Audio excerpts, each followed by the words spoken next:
going to show you how to make an invisible decrease.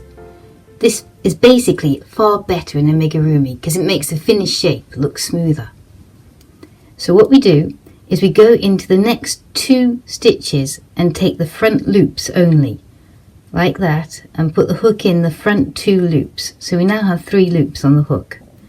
Then we yarn over and go back through those 2 loops, then yarn over again and just finish it off like a normal single crochet. And there is an invisible decrease. I'll do that again. We want to take the front loops of the next 2 stitches. So you go into the front loop there, this one, it's not going to go properly, there, this one, and then the next one. Then you yarn over, come back through those 2 loops, and then finish off the stitch like you would a normal single crochet. And that is an invisible decrease.